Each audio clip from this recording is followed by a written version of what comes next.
It's important to understand what the 5G is doing and what they say it's doing. We're told on the IEEE beamforming document that this technology cooked your eyes like eggs in World War II.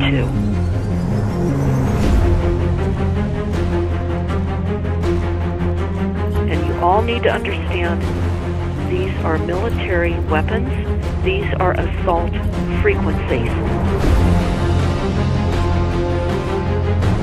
If you garner nothing more than that, that's what you need to know. It's microwave radiation warfare, is what this is.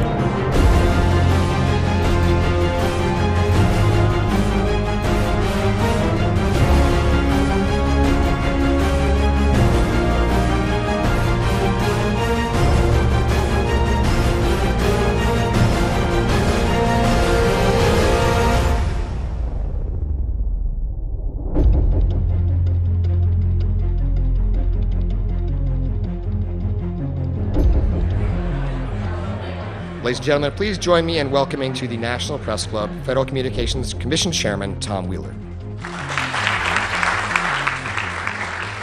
It's an honor to be here at the National Press Club. The first generation wireless, 1G, was voice.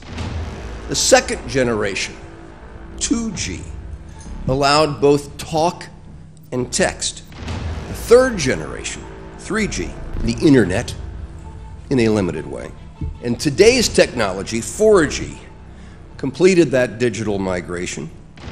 But if anyone tells you that they know the details of what 5G is going to become, run the other way. This video is brought to you by the number 5 and the letter G. And pretty soon, everything else will be too. I have to tell people 5G is a killer. I'm Mark Steele. Anybody who hasn't heard me, I'm a weapons systems head-up display expert. I'm one of the leading experts in the world. I've actually broke cover in relation to this, and the reason I became an expert was because I invented them. What I'm going to say to you today, do not believe a single word I say. Not one. I want you to do your own research. You'll find it's absolutely terrifying. You got your body card? Aye. Oh, good lad.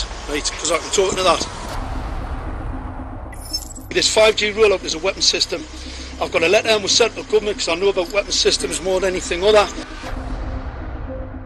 In Britain, in a place in the north of England called Gateshead, a scientist there called Mark Steele has been very publicly and actively warning people about the effects of LED streetlights, which he says in Gateshead are emitting now 5G.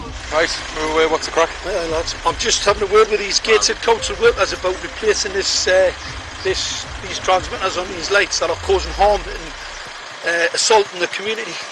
This is an existential threat to the economy, to the environment and humanity. If these transmitters are everywhere, then everyone's at risk, surely.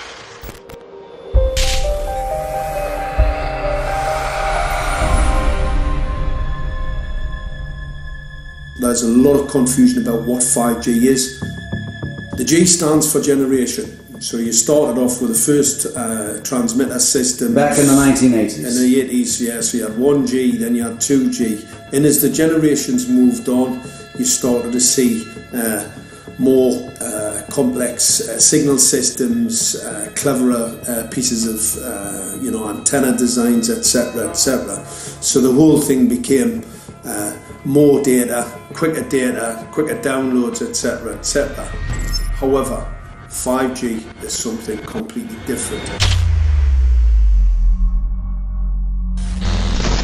Alright, let's get a breakdown. Let's tell the people what this really is. This is the 5G transmission device. That's a hell of a beast, that, isn't it? These are the uninsurable transmitters. Just get a good look at that, guys, because obviously I know there's quite a few experts who want to see more detail about the transmitters and the chipsets. Just have a good look, boys. This is the control management system masquerade. There's an antenna there, you see that? What is this phase de rear antenna here? What's that? This is for phase de rear, alright? As you'll see, it's got a driver, it's got some chip there. It's one chip. Look at the chipsets on this. This is your dystopian world. What did Gateshead Council say? I'll tell you what, I think we better send some of these educated fools back to school, or just send them to prison, whichever's the easiest. I think prison's probably better. Alright, that's 5G, guys. That's 5G hardware. You must consider the whole part played by electricity in nature. Human beings cannot go on developing in the same way in an atmosphere permeated on all sides by electric currents and radiations. It has an influence on the whole development of man. This life of men in the midst of electricity, notably radiant electricity, will presently affect them in such a way that they will no longer be able to understand the news which they receive so rapidly. The effect is to damp down their intelligence. Such effects are already seen today. Even today, you can notice how people understand the things that come to them with far greater difficulty than they did a few decades ago. Rudolf Steiner, 1924. Rudolf Steiner noted that in 1924, since then our atmosphere has become far more permeated with electric waves of widely diverse types. There's no doubt now that electric waves, electromagnetic forces, cause direct biological effects. There's thousands of peer-reviewed papers on this subject. There's no doubt about it. But what are these effects? How are they affecting us? What can we do about it? We're now at a stage where we're putting in what's called 5G, which is a special type of broadcast for high-density information transfers. And it turns out that this is the same frequency bands that are used in crowd dispersal weaponry.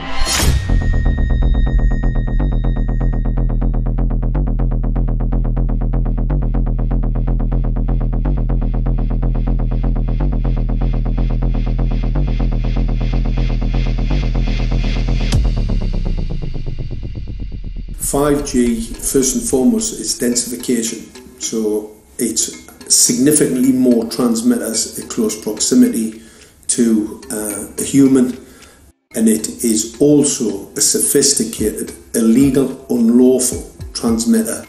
What I mean by that is it is a high-gain dielectric lens antenna, and what that allows 5G transmitters to do is to 3D map its environment in your home.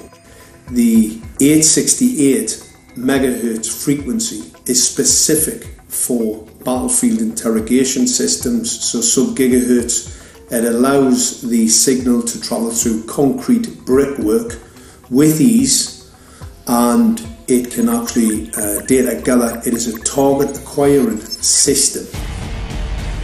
Phased array is basically radar off the battlefield.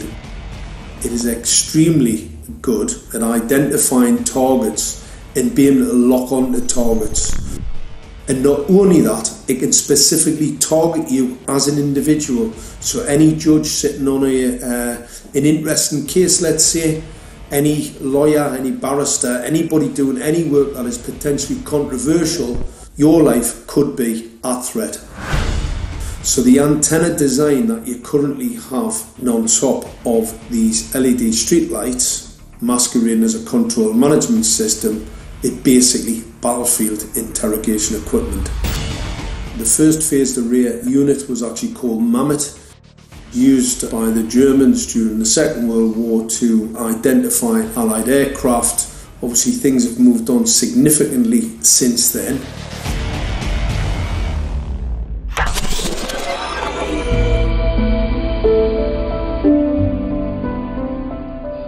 Well, I joined the Royal Navy in 1960, and I specialised in microwave warfare. Radar, obviously, which uses microwave, but they don't just teach you radar, they teach you all about microwaves and other uses. So I understood about microwave warfare and how it can damage people, how it can harm people. Microwaves then were used as weapons, as they are today.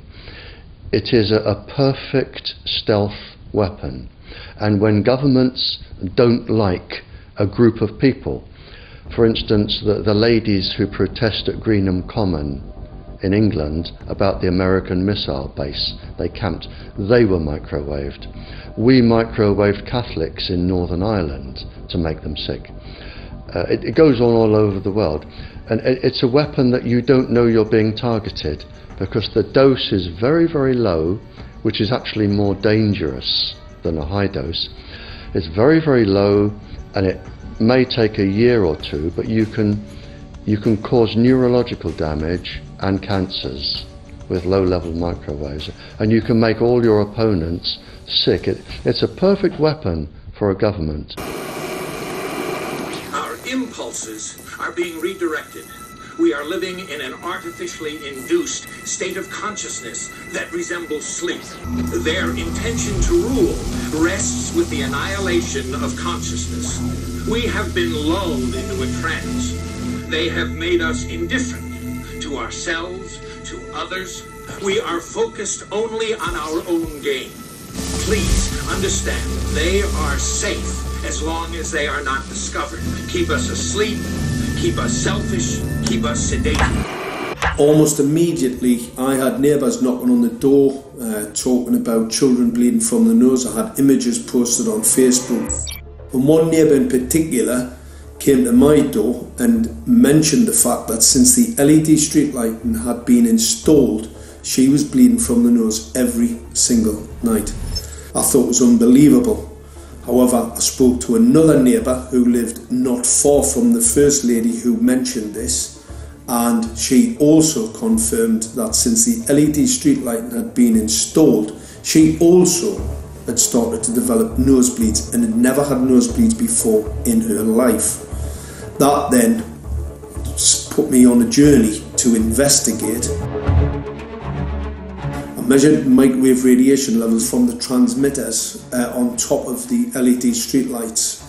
The basic 868 megahertz, it was significantly higher than the current Council of Europe 1815 resolution, which is a maximum of 600 millivolts. I've measured up to over 3,000 millivolts. 5 to 6 times higher than the guidelines. Significantly higher than the current Council of Europe 1815 resolution, which states that 200 millivolts should be the maximum. The Bioinitiative report states that it should be significantly less than that. So we've got the Council of Europe, that's, the international criminal courts are stating that, the learned judges have said that 200 millivolts, and I'm measuring in bedrooms in Gateshead, minimum 600 and up to 4,000. Does this mean that in 2020, 2021, when 5G is destined to roll out globally, that you're going to get those kind of readings everywhere all the time? Everywhere all the time. Worse than that? Worse than that. Yes, 5G will connect the Internet of everything. If something can be connected, it will be connected in the 5G world. Hundreds of billions of microchips connected in products from pill bottles to plant waterers, requiring massive deployment of small cells. We won't wait for the standards. Now, to make this work, the 5G build-out is going to be very infrastructure intensive. We must reject the notion that the 5G future will be the sole provenance of urban areas. The 5G revolution will touch all corners, and that's damn important. The interconnected world of the future will be the result of decisions we must make today.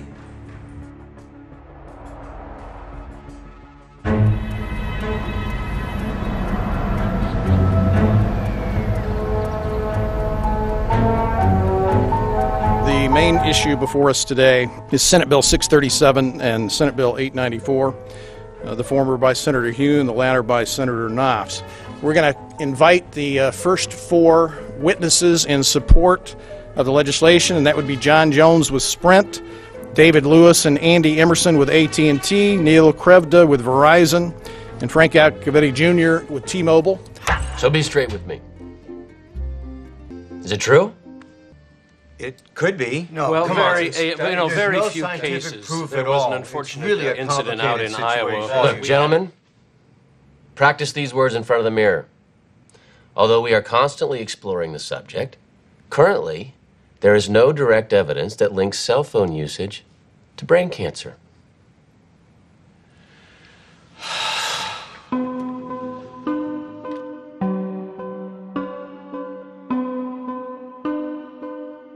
I'm Sharon Goldberg. I'm an internal medicine physician. I've practiced medicine for 21 years, and my background is mostly academic, internal medicine, hospital-based, clinical research, and medical education. I'm a certified Microsoft small business specialist. I worked on space station designing the cabling system for the airlock module, where I was responsible for EMI/EMC analysis, which is electromagnetic interference, electromagnetic compatibility. I am a professor in the Department of Epidemiology, Biostatistics, and Occupational Health, and I teach there both toxicology and health effects of electromagnetic radiation. My name is Daphne Tachover, and I'm the founder of an organization called We Are the Evidence. We are an organization that represents the many adults and unfortunately many children who have become very sick from wireless technology radiation. There seems to be a couple false Easter eggs being put out there right now. I want to make sure we dispel that right off the gate.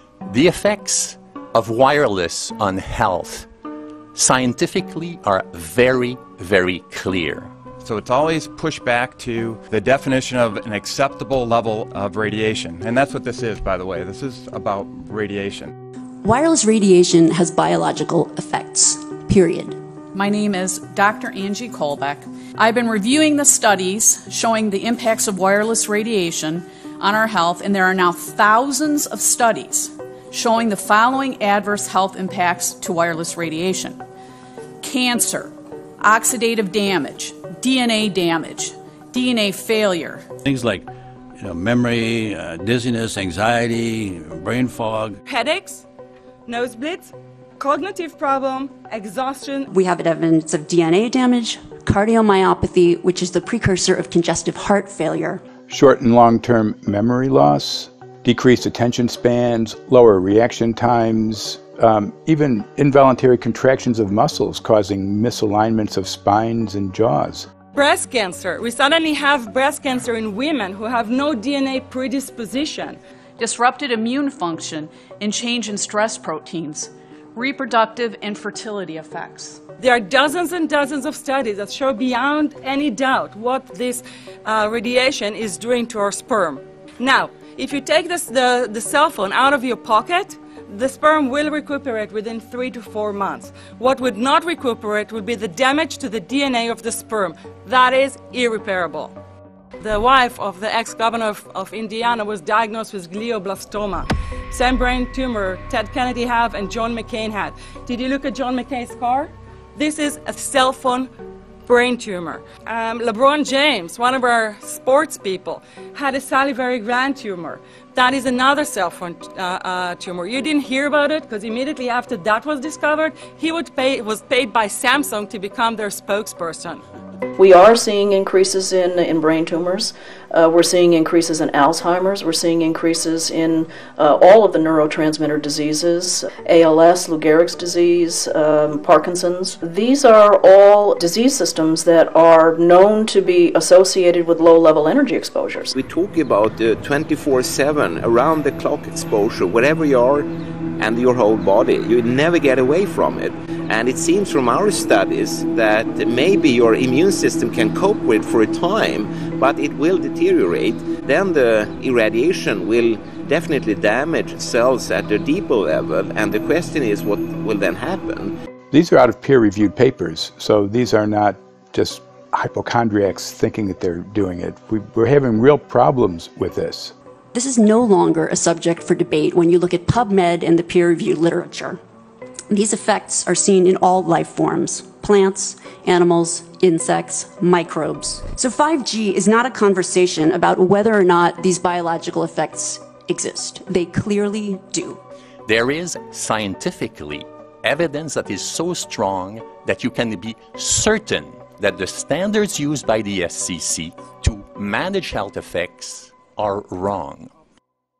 We need to start measuring how much radiation are people being exposed to. before we roll out 5G, there are 4 kinds of electromagnetic fields that we know are harmful to human health. So radio frequency radiation, magnetic fields, dirty electricity, and electric fields, okay?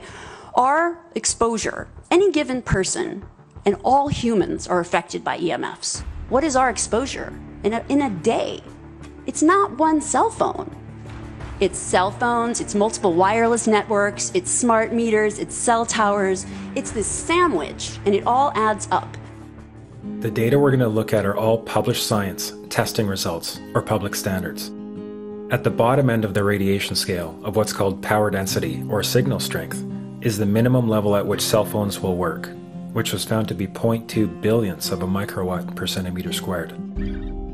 Pine needles were found to age prematurely at 0.000027. At short-term exposures of 0.05, children aged 8 to 17 experienced headache, irritation, concentration difficulties, and behavioral problems. 0.1 is the biobiology or building biology guideline for extreme concern.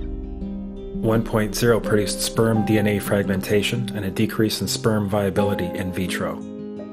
Also at 1.0, the science shows the following bodily effects can occur: headaches, dizziness, fatigue, insomnia, chest pain, difficulty breathing, and indigestion.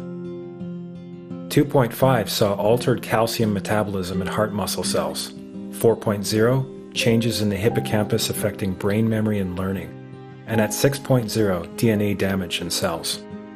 So, where are smart meters on this list? Electrical Power Institute in December 2010 measured a single Itron smart meter with pulses up to 7.93 microwatts per centimeter squared. Our own testing indicated approximately 8.0 with 1 meter. These tests are at a close distance, approximately 1 foot away from the meter, but an infant's crib could be just as close on the other side of the wall where the meter or bank of meters are installed.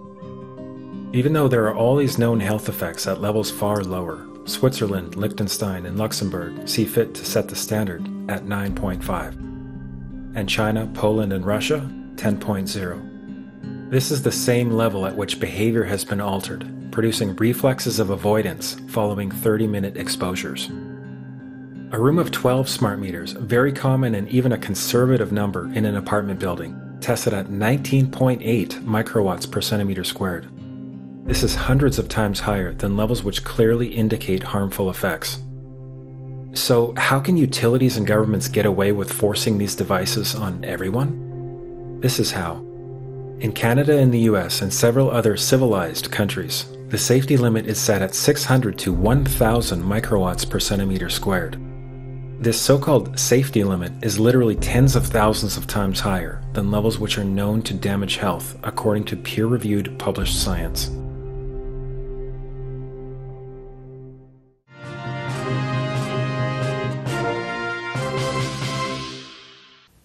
Faster, better, more reliable internet.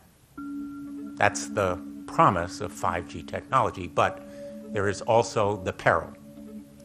Health hazards associated with radio frequency that is higher also and requires more transmitters and antennas. And the stark, simple fact is the health hazards are unknown and unstudied. And that is a sign of neglect and disregard on the part of the Federal Communications Commission that seems unacceptable. There have been no answers so far. The FCC basically has said everything's fine, but in order to reach a conclusion about the health and safety of this new technology, we need facts. Mr. Chairman, thank you for having this hearing. 5G, as you well know, also uses higher frequency waves that don't travel as far and will rely on a network of hundreds of thousands, potentially millions of small cell sites. And the question then is, are there any health implications, any public safety implications to those additional sites that are likely to be located close to homes, schools, workplaces, and closer to the ground? Correct? Correct, Senator. Yes. So my question for you, particularly Mr. Gillen and Mr. Perry, how much money has the industry committed to supporting additional independent research? I stress independent research. Is that independent research ongoing? Has any been completed? Where can consumers look for it? And we're talking about research on the biological effects of this new technology. Thank you, Senator. I think, thank you for your focus on the issue. Safety is paramount, and as you alluded to, we rely on the expert agencies, we rely on the findings of the FDA and others as to the requirements to keep all of us safe. There are no industry-backed studies, to my knowledge right now. Happy to visit with you as to what opportunities you think there needs to be more studies, and we're always for more science. We also rely on what the scientists tell us. So essentially, the answer to my question, how much money? Zero. I can certainly follow up with you, Senator. To my knowledge, there's no active studies being backed by industry today. Anybody else know of industry commitments to back research, fund it, support it, to ascertain scientifically the health effect? No, I'm not aware of any. So there really is no research ongoing. We're kind of flying blind here, so far as health and safety is concerned. Thank you, Mr. Chairman.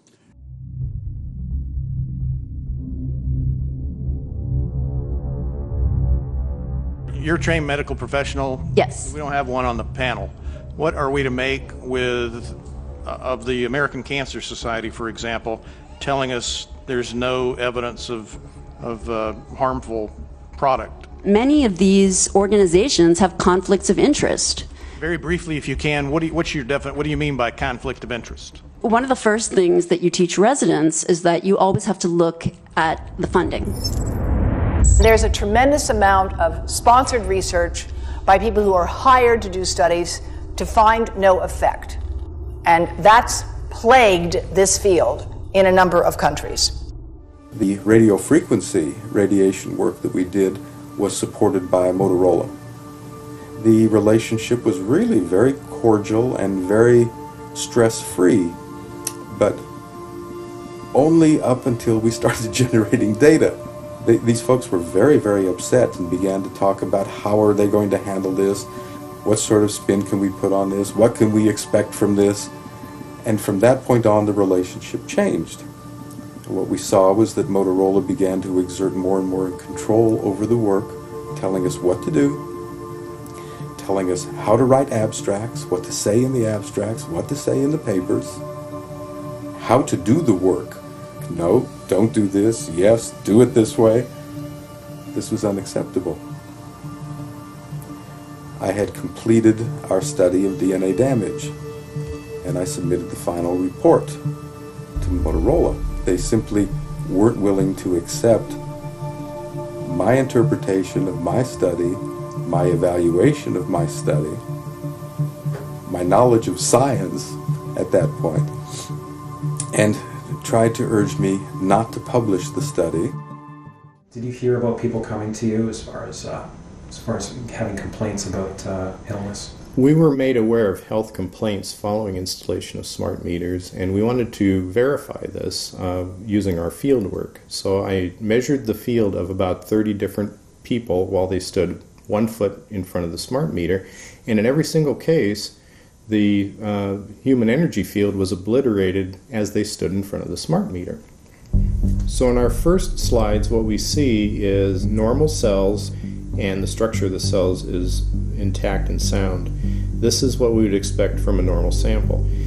So after 2 minutes of exposure in front of the smart meter at about 1 foot away, we see a totally different story. Sample 1, you can see a lot of degradation in the cells. The cell walls have been broken, and you see changes in the cells which are called mycoplasma. It shows a mutation to the cell. In the second sample, we see a different type of degradation to the cell membranes. You can see a corrugation here. This is called bottle cap formation. and it's known that this occurs due to oxidation or exposure to free radicals. So this third subject, when we did her sample, she had to be pulled away from the meter after 45 seconds because she complained about an increasingly severe headache. And here you see a phenomenon called rouleau, where the red blood cells are stacking up, which makes it very difficult for the blood to deliver oxygen to the tissues as they would be their normal function. Every single one of these is a degradation. Every single one of these shows a trauma to the blood cells, and that came from something, and the only variable was the smart meter. The good news in all this is the patient and the blood can return to normal once they have been removed from the influences of these stressors.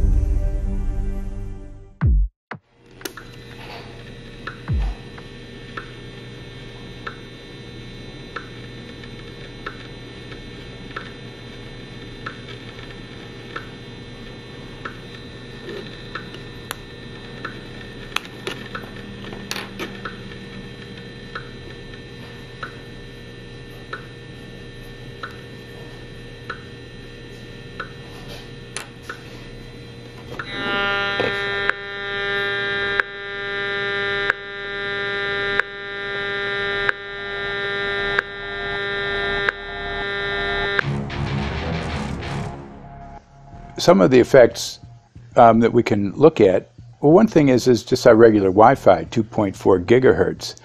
That's in the same range as microwave ovens, which are also called radar ranges, because that is radar. 2.4 gigahertz is interesting. It's not the peak absorption rate in water for microwave frequencies, but it's at a point where it allows full penetration, because if it came in at the peak, it would prevent the insides from getting warm. So that's with basic Wi-Fi. Now when we look at 5G, 60 gigahertz, this is what they call active dispersal sort of weaponry, just to keep people back. It burns the skin. It doesn't penetrate, but 60 gigahertz is the frequency of oxygen molecule absorption. Since they have electrons that they share with each other, what we breathe is actually O2, pair of oxygen. So being bombarded with 60 gigahertz could very well impair our oxygen absorption rate in our body, and thereby the whole basis of our living system. Martin Paul says, putting tens of millions of 5G antennas without a single biological test of safety has to be about the stupidest idea anyone has had in the history of the world. So assessing all this, we have experts in various fields: military EMF weaponry, biological effects on humans, firefighters that are getting cognitive impairment by being there in them, countries that are banning these sort of technologies around schools because of the impairment to cognitive. Let's weigh that up in light of what Rudolf Steiner said in 1924 about just mere radio causing the impairment of cognitive functions on people, that they can receive news from around the world, but they can't understand it as well because of the effect of the electricity. We have to say, something smells sinister here. With the fifth generation, it's actually a whole new ballgame. It's not using the same technology. They're switching to military-grade millimeter wave technology. And when you look at this technology, I mean, if you go and look at DARPA reports, come and look at some of the patents that the United States military has put out on what they can do with psychological weapons, all sorts of things, crowd control, active denial, anything you can think of, this is what they can do with 5G. So any type of military application you can think of which has an electromagnetic base, they can do with 5G. And they're putting this out blanket across the population. Ladies and gentlemen, the President of the United States. Good evening, my fellow Americans. In the councils of government, we must guard against the acquisition of unwarranted influence, whether sought or unsought, by the military-industrial complex.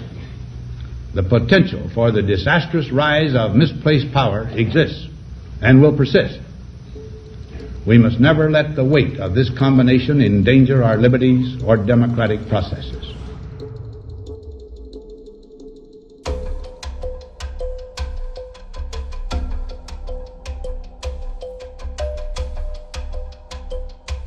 The FCC is a capture agency. They probably conducted what I believe to be the biggest fraud on the public ever conducted. The FCC has been described by Harvard University's Center for Ethics writer Norman Alster as the most captured agency in D.C., acting more as an industry cheerleader than a regulator. This is especially true today with 5G, where there are serious safety concerns and potentially misleading information coming from the FCC. For example, the previous chairman of the FCC is Tom Wheeler. He was the head of the Wireless Lobby Association for 14 years. Now remember, Obama told us there would be no lobbyists in his administration, so he took the biggest lobby and put him as a head of the FCC. And that's damn important.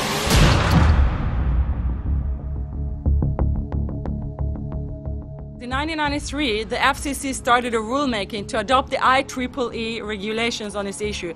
IEEE is an engineer association. Why is it that we adopt regulation of engineers who maybe know how to measure this radiation when it's passing a wall, but not when it's passing a body? All our health agencies objected it, saying that it makes no sense to adopt engineer association, that they had not even one biomedical person on their team. They are effectively indemnified against adverse health impact lawsuits when the acceptable limits are higher than the limits actually shown to show harmful health effects. The FCC guidelines were developed for short-term exposures, 6 minutes, 30 minutes, depending on it's a phone or an outdoor exposure. And they have absolutely no connection to the biological effects that have been very clearly summarized in the Bio Initiative. So as you can see, there's a number of individuals in this room today that have serious concerns about this as regards to their health. If one of your companies decides to put one of these small cells up at a pole that's within, say, 50 feet of one of their houses, what recourse do they have to say, is there a way to move it somewhere else? There's language in the bill so that the authority can require the applicant to come forth with certification of compliance with the FCC's rules related to radio frequency emission. Remember that denial of request or denial of permit request that you can put in? It's going to point back to the acceptable levels as determined by the FCC. Not the EPA or not the CDC, the ones who usually take care of health concerns, but by the FCC, which is staffed by former members of the telecommunication industry. That's the fox guarding the hen house. It's a fact that most insurance companies will not indemnify against EMF effects. Telecom companies around the world are warning their investors of potential major costs due to real or alleged risks of EMF pollution from their products. Interestingly enough, they're warning their investors, but they're not telling their customers. They're basically keeping it quiet because that's where their money comes from. So we're using technology that could be very potentially harmful to us, and the investors know it. But their only worry is that they might lose money, not that our health might be affected. First of all, I think what you should really think about is why is it that they're not insured? It's not that they chose to be self-insured. They actually rejected by the insurance company from being insured because they understand the risk. And so the insurance companies, the big insurance companies, will not insure the telecommunication? So there's insurance companies, and then there's what's called secondary insurance companies. Secondary insurance companies are the insurance companies that insure the insurance companies. So in an event, an insurance company, let's say I insure Verizon, and it may not be able to meet the claims, then the secondary insurance company is kicking in. Like Lloyd's of London? Sorry? Like yes, Lloyd's of exactly. London? So two leading ones would be Lloyd's of London and Swiss Re.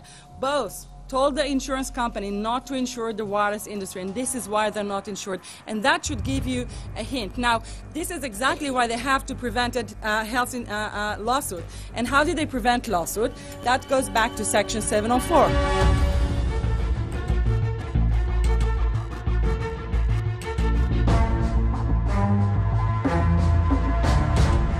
Section 704 was passed in 1996. This is how our rights in regards to health were taken away by the wireless industry. What this legislation did, it gave the power to regulate the health effects of wireless technology to the FCC.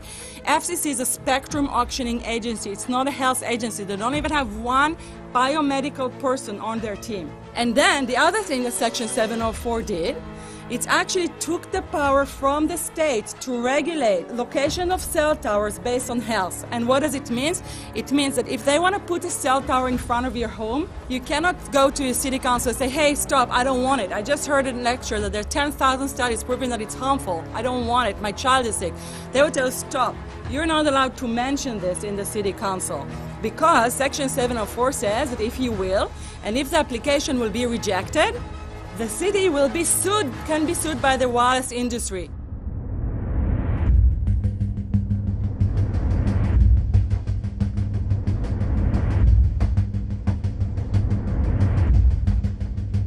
A major U.S. government study on rats finds a link between cell phones and cancer. Very first government study linking the radiation from cell phones to cancer. Two-decade, $30 million federal study out today found there is some evidence of a link between cell phone radiation and brain cancer. Professor, what is the NDP? I've heard that study several times. NDP is what? So it's a $25 million study on rats and mice that was supposed to demonstrate that there were no effects of radiation below thermal. And in fact, it demonstrated exactly the opposite. And it follows on the heels of two major studies on animals that said exactly the same thing. And that study was designed perfectly to make sure that it cannot be challenged, that there will not be any doubt. That's why it took them 14 years. That's how they prevented discussion of health. And why do they want to prevent discussion of health if there's no problem with health? Simply put, FCC is completely unprepared, unable, and possibly unwilling to oversee 5G for safety, even as it barrels toward us. They are falling back on tired definitions and panaceas long since disproven by science. To make matters worse, recent FCC rulings and numerous industry-friendly bills passed at state and federal levels between 2016 and 2018 removed the last vestiges of local and state review over infrastructure siting, just when we need it the most.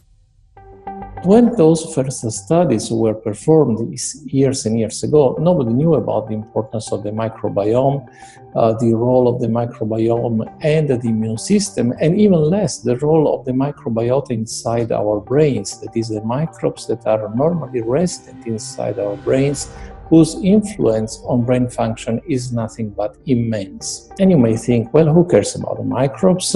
The less microbes we have, the better it is. Well, we know by now that this is not absolutely the case, because microbes are truly essential for the development and function of all our organs and systems. Our immune system is based on the microbes we have in our gut. And our brain also has microbes that influence its function. In tests, it's been found things like mold. If you grow mold inside a Faraday cage, it'll grow one way, and then even if the electromagnetic fields are around, take the Faraday cage away, and some sort of 600 biotoxins are developed within the mold because of the effects of the EMFs upon it. Electromagnetic fields, even of weak quality, have an effect upon our microbiome, which is really essential to our whole being. This is going to eviscerate microbial DNA inside human beings, which is our effective operating system, number one. So it may not impact human DNA in laboratory experiments right now, and they're saying it doesn't impact human DNA. But given that human DNA is less than 1% of the cellular DNA in the human body, the rest of the cellular DNA is microbial, and we know that this will eviscerate microbial DNA. So we're talking about a takedown of the operating system of human beings. Exactly. I couldn't have put it better myself.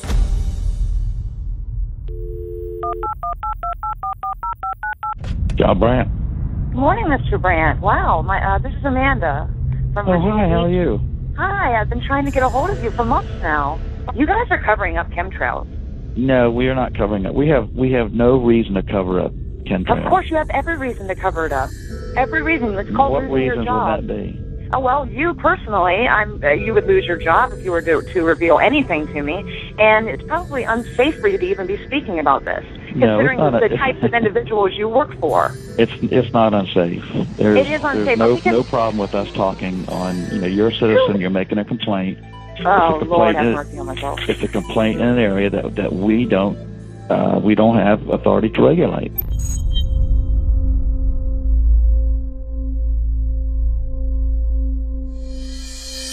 So the connection between chemtrails and 5G. It's all interconnected. The metallized particulates that would allow the 5G phased array, so basically the radar, it would allow it to be able to identify you, so it can watch you, it can identify you in your own home 24 hours a day, 7 days a week. For the last X amount of years, we've been through chemtrailing, and that is now the cat is out of the box. We've had these nanoparticulates raining down on humanity for years now, impregnating our bodies, by best accounts staying inside our bodies. Those nanoparticulates, what you're saying, are building up a kind of a phosphorescence glow capability so that we can be flagged up in our homes, behind concrete and steel, inside bunkers, in the basement, doesn't matter where you are. The 5G will be able to now triangulate, map and read you, because you as a living being are impregnated with these nanoparticulates, which are acting as a kind of transmission and reception technology. It's exactly, absolutely exactly. You have to consider that DNA also works as a fractal antenna, which is able to send and receive and also to process signals under the form of radio frequencies. Well, then there is no doubt that artificial radio frequencies, such as those of cell towers, and in particular these new types of towers that have a much higher density of signals, they may somehow interfere with the ability of DNA to retain and transmit biological signals. So this is one level of danger that very few biologists are aware of. How much effort was put forward to address this, what most of these people are, or many of these people are here for, which are the health concerns? Was there any dialogue back and forth? Was there any working, was there many studies evaluated to look at regarding this area? Maybe not every person that has concerns on the legislation was brought to the table. Okay, so from your perspective, you feel that there was a legitimate amount of time to evaluate the data that the opposition would have on this? Absolutely, and I wouldn't put forth something that I didn't believe in. And I'll tell you, as I mentioned earlier, and it's been commented several times amongst the panel here, this is truly an economic development issue. Our 3-year-old, again at home, is outraged when we pull out the driveway and he's not able to access Wi-Fi.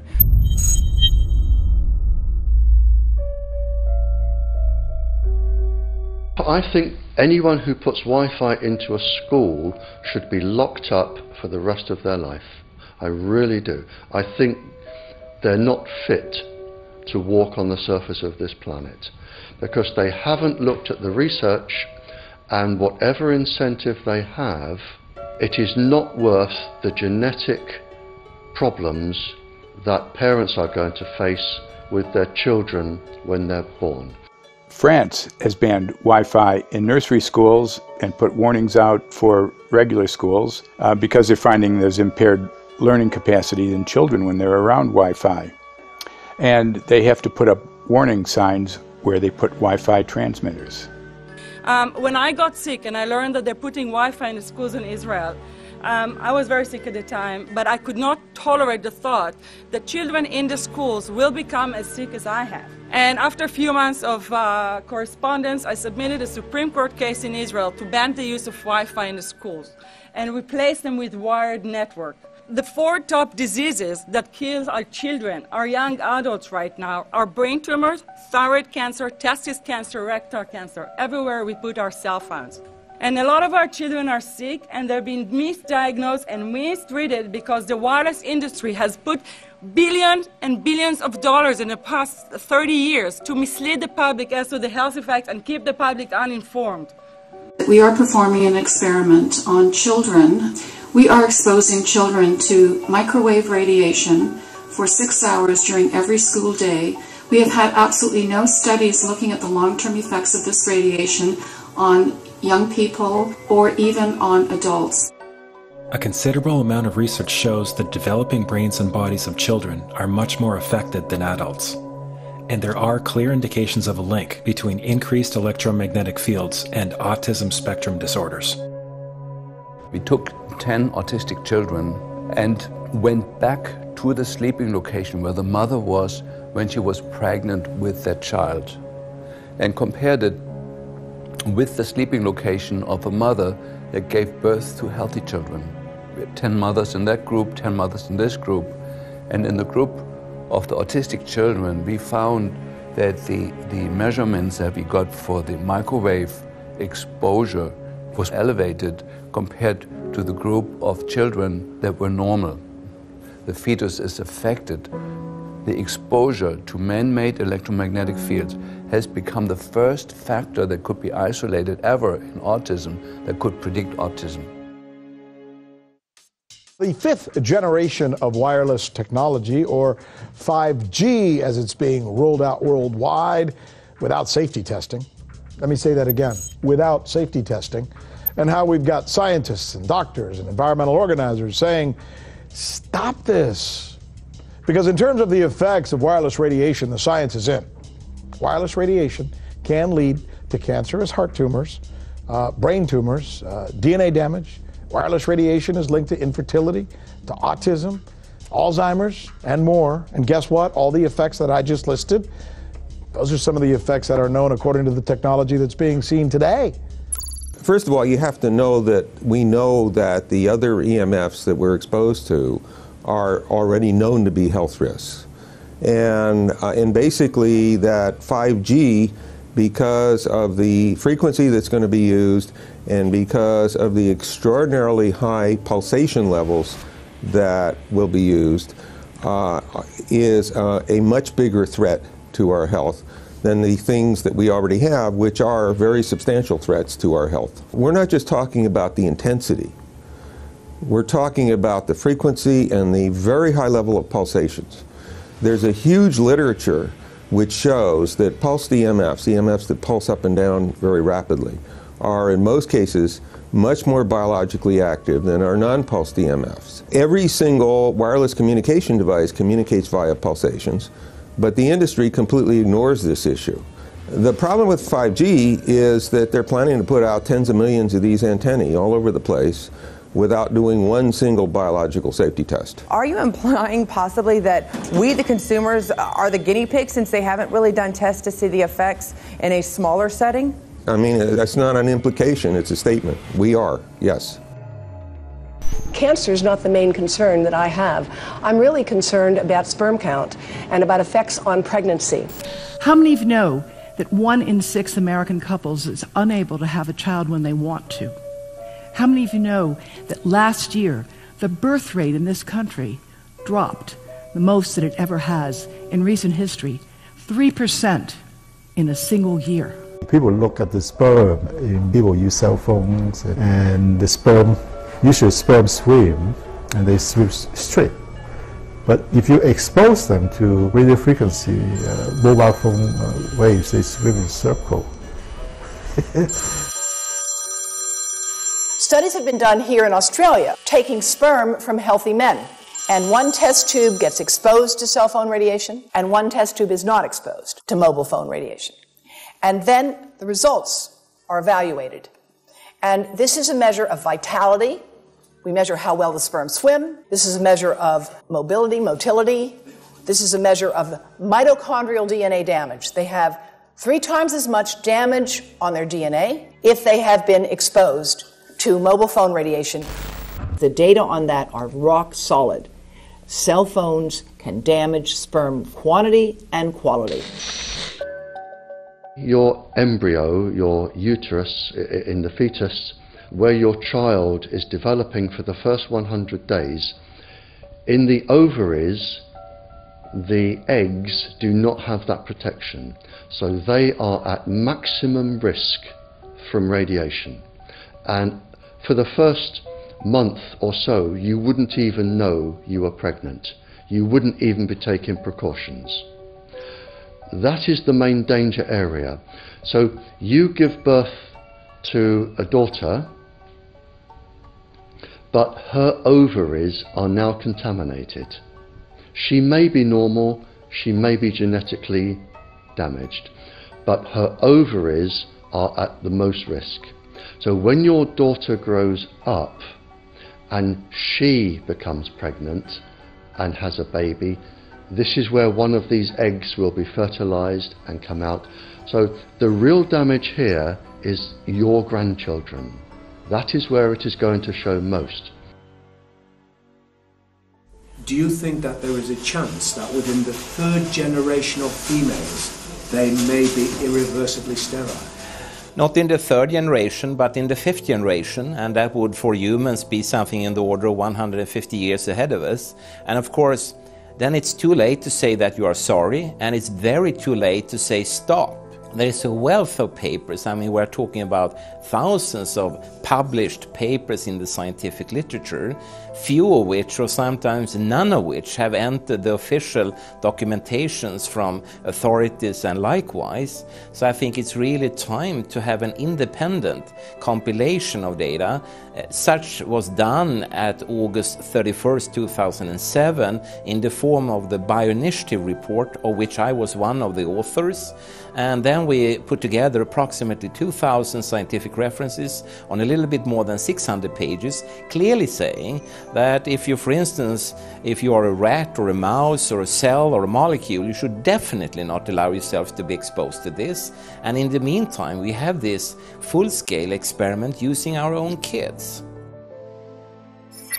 One interesting case, John Patterson, he was a telecommunications engineer in Sydney, Australia. Very brilliant man. For 20 years, John tested Telstra digital systems. Over the time, he realised the dangers of electromagnetic radiation. It disrupts the bioelectric system of your body, which is really your brain, your nervous system, how your muscles talk. And he tried warning of these effects through different agencies, through his company. Got all the test gear out and measured it and drew up a report, and I was immediately removed from service. Finally, in 2007, he took matters into his own hand. He commandeered a used British Army tank and went and destroyed 6 cell phone towers in Sydney, Australia, because he wanted to stop this. He was trying to make a point. The message was that how dangerous it was. You know, these people were elected by us to manage our infrastructure in a responsible manner. That is the sole purpose of government if it's going to exist at all. And if it doesn't do that, then it has no right. It is invalid. So we need to pull this infrastructure down. We really do. But in order to do that, I mean, we can't just be some violent domestic terrorist. You've got to bring this awareness to the people that these towers are doing them damage. You don't need bandwidth that fast. And they're not doing it so you can download movies quickly. They're doing it so they can track every single thing you do and bring in this social crediting system to control even everything you think. There's a story about a lady called Claire Edwards. She was a United Nations staff member, and she was warning of the potentially catastrophic dangers of 5G technology. I took the issue to the UN Secretary General, Antonio Guterres. He is a physicist and electrical engineer, and lectured on telecommunication signals early in his career, yet asserted to me that he knew nothing about the dangers of 5G. Current public exposure levels are at least 1 quintillion, that's 18 zeros, 1 quintillion times above natural background radiation, according to Professor Olle Johansson of the Karolinska Institute in Sweden. The highly dangerous biological effects of EMFs have been documented by thousands of studies since 1932, indicating that we may be facing a global health catastrophe orders of magnitude worse than those caused by tobacco and cigarettes. 5G is designed to deliver concentrated and focused electromagnetic radiation in excess of 100 times current levels, in the same way as do directed energy weapons. There is currently an international appeal signed by 237 EMF scientists from 41 nations, urging the UN and particularly the WHO to exert strong leadership in fostering the development of more protective EMF guidelines, encouraging precautionary measures and educating the public about the considerable health risks, particularly the risks to children and fetal development. Sorry, because we are talking with someone that is a little bit ignorant on these things. If you're talking to the Wi-Fi systems, I become worried because I put those devices in my house. I will have to, I mean, I'm a confess my ignorance on this. We will have to, but I'm going to raise this with WHO, which I think is the organization that might be able to deal with it properly, because I must confess I was not aware of that danger.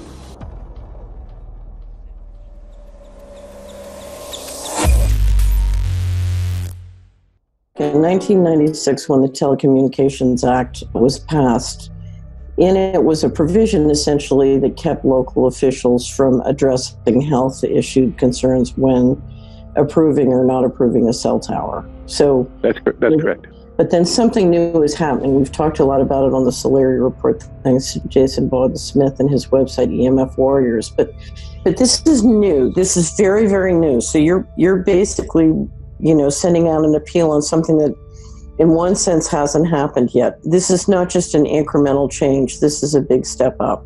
It's a sea change. An onslaught's not an improper word. It's a bombardment. So instead of a cell tower 1 mile or 2 miles from you and you still have cell phone service, we're going to have antennas every block, and some poor soul is going to have one mounted to a utility pole maybe less than 20 meters from their home. So this kind of, invasive bombardment with this many antennas, I mean, just in 1 square mile, if you do the math, 1 per block and 16 blocks per mile, that's about 250 antennas per square mile. The millimeter wave is untested. Former FCC Chairman Tom Wheeler openly said that they don't plan to test it. We won't wait for the standards. And then our appeal also addresses the fact that there's a plan to roll out 5G through satellites in low Earth orbit. So 20,000 satellites, which will cover every square foot of the planet with a 5G signal. 6, 5, 4, 3, 2, 1. Night after night, politicians and other leaders were telling Americans that Sputnik revealed that we were at great risk. Not just our pride, but our security is at stake. If Russia wins dominance of this completely new area, well, I think the consequences are fairly plain. Probable Soviet world domination. We choose to go to the moon in this decade and do the other things, not because they are easy, but because they are hard. Because that challenge is one that we're willing to accept, one we are unwilling to postpone, and one we intend to win. Welcome, everybody, to the White House. This is White House 5G Summit. My name is Justin Clark. I'm the Director of Public Liaison, and we are thrilled to have you here today. Really happy to be joined by a lot of leaders in industry, members of Congress and the Senate, White House leaders on this, and people from the FCC. Before we start, one, we are government, so don't assume we know anything, okay? I do agree. I don't know anything. I have become accustomed to giving speeches in my new position on subjects about which I frankly know very little, and we need more cell towers and connections in Connecticut, my home state. It's ridiculous. The U.S. is in the lead thanks to our private sector as well as the work of the FCC and this administration overall. But China and South Korea and many other countries are eager to claim this mantle. We have every intention to deploy 5G first and reap the benefits of faster and more robust wireless. Yes, I hope we beat China, of course. And get to gigabit speeds and low latency, and the race has begun. Let there be no mistake. The race to 5G is a sprint. Winning the global race to 5G, it's a national priority. We must bear in mind the national security implications of winning the race on 5G. Today we're talking about the importance of being first in 5G, continued commitment to putting America first in the race to 5G. We're calling it America First, 5G First. Well, our strategy is called the 5G Fast Plan, a plan to facilitate America's superiority in 5G technology. Connected devices for health applications, which I love, has the capacity to make people healthier, as I understand it, a lot of medical applications. Industry is not asking the government for money to build 5G networks. They're asking us to cut the red tape that surrounds infrastructure deployment. We cannot let today's red tape strangle the 5G future. The red tape slows and sometimes stops the building of densified network facilities necessary for 5G. As we continue our efforts to keep government out of the way so that America can continue its leadership for America to win the race to 5G. One path is the government regulatory path. The other path is the private enterprise, free market, gales of creative destruction, Schumpeter path. Have you ever heard that? Gales of creative destruction? It just means let it rip. The new replaces the old. With 5G, we're on the cusp of another era of American innovation. It means an even more connected world for everyone around us, unlocking the potential of the Internet of Things to become safer, healthier, and more sustainable for our future. You know, sometimes, look, we all believe in the 10th Amendment, but sometimes you have to override it.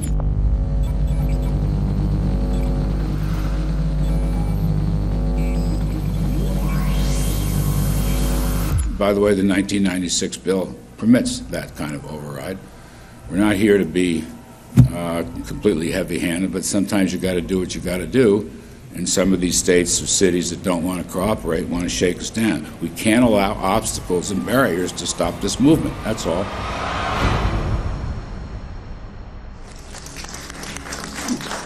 And this happened in Canada. I mean, there were some activists I was working with up there that said, well, you know, we won a victory. We got the Public Utilities Commission to allow us to opt out. And I said, boy, that's divide and conquer. They just got rid of the people that were raising hell.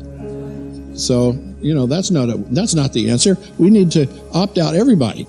An opt-out is an agreement to pay to not be harmed.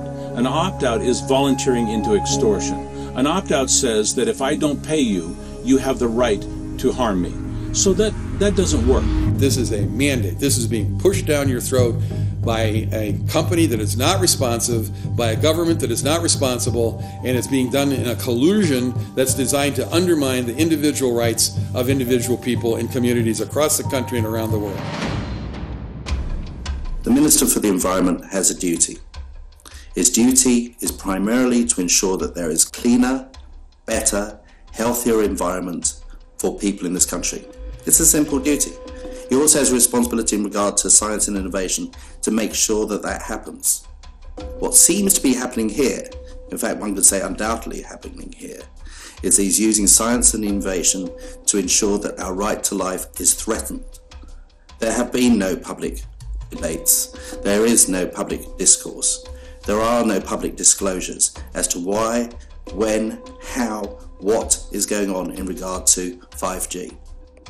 That by itself is a breach of ministerial responsibility, and one which we really should look at in terms of a private prosecution against the ministers who have failed to protect our right to life. Okay, smart technology, smart meters, smart cars, not that smart, huh? What does smart mean? Anything that has smart attached to it, secret militarised armaments in residential technology. That's where smart came from. And smart, every bit of technology that you see today has all been developed for either some type of battlefield, some type of intelligence gathering system, and obviously these developments have to be commercialised, and people have actually took them into their homes. The definition of a smart grid is a wireless system that will fundamentally turn every single appliance in your home into the equivalent of a transmitting cell phone. That's every computer, every television, every furnace, every air conditioner, every coffee machine, every printer, every single appliance that you have in your house will eventually, in a smart grid, have an antenna that's embedded into it that will transmit your usage data to a smart meter on the outside of your home that will then transmit your usage data to another tower receiving that usage signal that will then go to the utility company for supposedly billing purposes. Not all signals will just be about your individual use. There will be aggregate meters that will bounce signal from house to house to house within a neighborhood that will then accumulate all of the usage data that will transmit that to the utility company. Now, what that will do is that the end metering system that is transmitting all of that data will be firing an RF signal at many, many times a second, which will increase the average homeowner's radio frequency radiation exposure exponentially. This picture shows some aphids on the leaf of an orange tree shortly after radar equipment was installed at a nearby airport a number of years ago. I noticed that every few seconds all the aphids would tense up in unison and do sort of a little dance, as you see in the picture. Upon further investigation, I found that the interval of time between the activity of each dance coincided exactly with the rotation of the radar rotor device at the airport, which was a distance of approximately 14 miles. The antenna arrays create this steerable beam, which helps concentrate the energy. The beams get pointed at the user. What's a MIMO tank? Massive in, massive out. British government have got a plan to roll 400,000 out. This is so that you've got 5G in every nook and cranny, every part of the countryside, so that you can have autonomous tractors, believe it or not. However, those transmitters, these are radar. It is phased array radar. Though that radar signal sweeping the countryside will kill every pollinator, every biological structure, it will sterilise livestock, it will kill the ground, consequently land won't have a value, obviously farmers will die, the community will be under attack. The community will be under attack. If we can't produce food, if we kill all the pollinators, we're in serious trouble. The takeaway is that 5G, the $1 trillion rollout of 5G by our friendly local government, is definitely a weapon system masquerading as a modern efficiency technology. It most certainly is. And what I put it down to, it's economic terrorism. There is no value, nil, in killing off your population, in destroying your ability to grow food, to kill all your pollinators. They may have a nice financial number on a piece of paper, but in reality, dementia, diabetes, all the things that are currently crippling the NHS, a burden on the country, illness, mental health issues, the focus of that cause can be identified and has been identified in the science. The science is proven. The epidemiological data that we're seeing on the street is now substantiating that science. The DNA inside you, the mitochondrial DNA, you can trace unchanged to your mother, her mother, her mother, right the way back to the beginning of the human race in Africa, the Stone Age. It is unchanged, the mitochondria, and that is being unchanged in your children, which means if you damage it, your child could be genetically damaged, then her child, and her child, and her child, forever.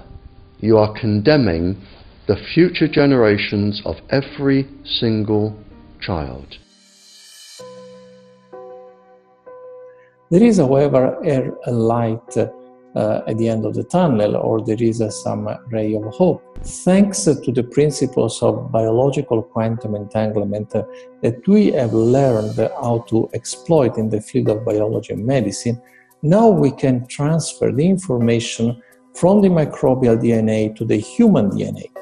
And in so doing, we can train, so to speak, the microbes to withstand whatever extreme condition they are exposed to, including this new technology. And then we can train them to transfer this resilience of theirs to our DNA.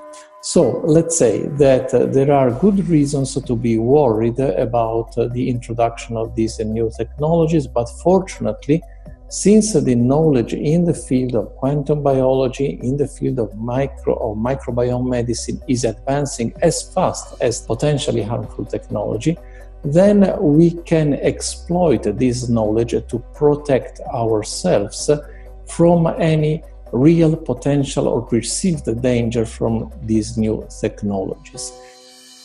I've met with molecular and cellular biologists, with blood microscopists, with weapons development experts, frontline activists and researchers, and all the stories I'm hearing from these experts and pundits leads to the same thing.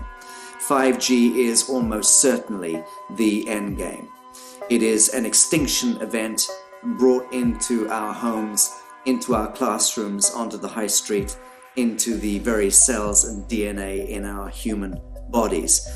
It is such a perilous threat that it is almost impossible to imagine, let alone describe. When the 5G signature goes live, it will tap into a multitude of satellites which are in geosat orbit around the surface of the Earth. Millions of surface antennas will pick up that signaling and will then scatter the signaling into hundreds and hundreds of millions of different micro antenna systems set up on street lamps and even in your home, which you're not aware of incidentally. The LED light bulbs in your home invariably contain the micro or nanotech lens flare capacitors which will receive the 5G signaling, and it will proliferate the 5G signaling everywhere by exploding the signal into billions of photons which will target everything all at the same time. This is stealth technology. This is invisible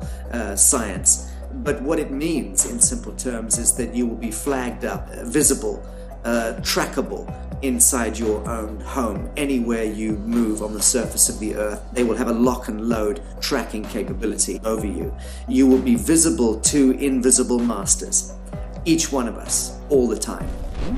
Today, our governments and the corporate sector have managed somehow to infiltrate the mainframe of our civilization and are pushing through a $20 trillion infrastructural rollout without any, and I mean without any, health science running behind it. There have been no tests. Your government and your health authorities are either in collusion on this matter of genocide and ecocide, or they're just damn stupid, and I would suggest it is the latter.